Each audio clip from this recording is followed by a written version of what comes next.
Hello, I'm Jasmin Zorlu, maker of sculptural headwear for Earthlings, and today I'm going to show you how I make my Jinsin visors. Oh yeah. So I start with this yardage called Jinsin, Jinsin. Sounds like a genie that did something wrong. The Jinsin, oh my goodness. I always think of that when I write it and think it. And all you need is a Balsa standard hat block, an iron with steam, a spray bottle, and some acid-free glue. Oh, are you crazy? You use glue? Millinery, you shouldn't be using glue. No. All right. So I've only recently started using glue. So what I do is I first roll the edges, and let me just show you on here. I determine how much I need, and I believe that this is 1/3 of a yard. So I fold it like this, making sure these little threads don't hang out. I'm so glad I bought this iPad Pro. Oh my goodness. So fun.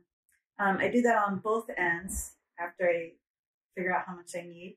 And then I put a little bit of glue, like not the whole thing glue because then it won't curve right, but I did like piece of glue, piece of glue, piece of glue, piece of glue, piece of glue. I can go back and hand stitch it in place if I want it to hold forever. Stitched it. Actually, I just went through it and I held it in place here.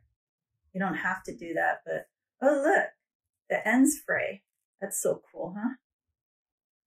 I didn't fray the edge too much though, because the more you fray, the more likely these little pieces at the end are gonna get broken. And once they're broken, you can't put them back. No way. All right, so let me show you. Pretend this is straight. And I want to make the ends curve.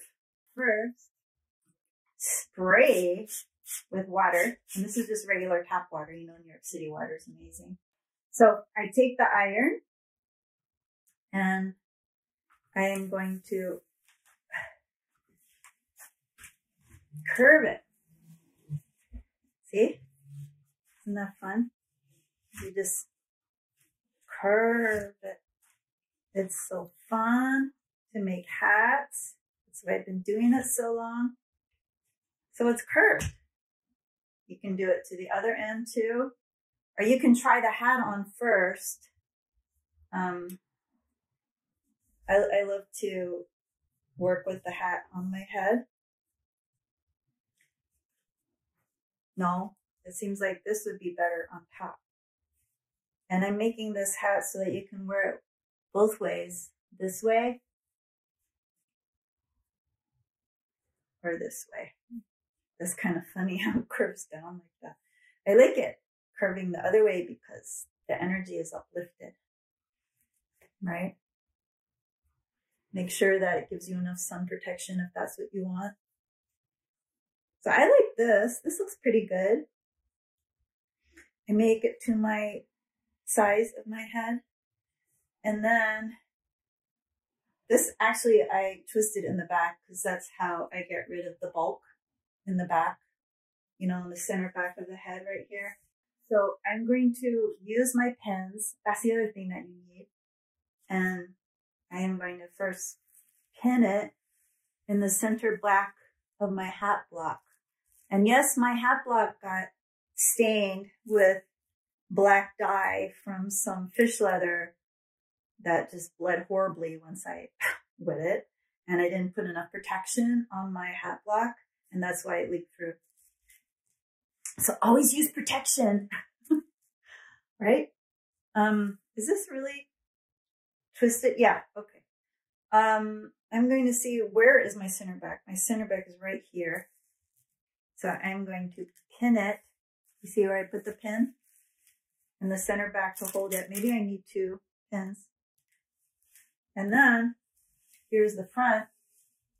I have my center front marked. You can see where it's 23 inches. And I am going to pin the straw into the block.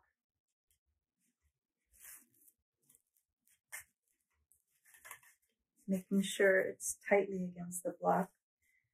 And usually where you pin it is where you stitch it, because you don't want to overstitch hats. You, as in the words of a millinery teacher I once had, you want to have the material just look like it flew on your head and it landed into a hat. I can't remember who said that.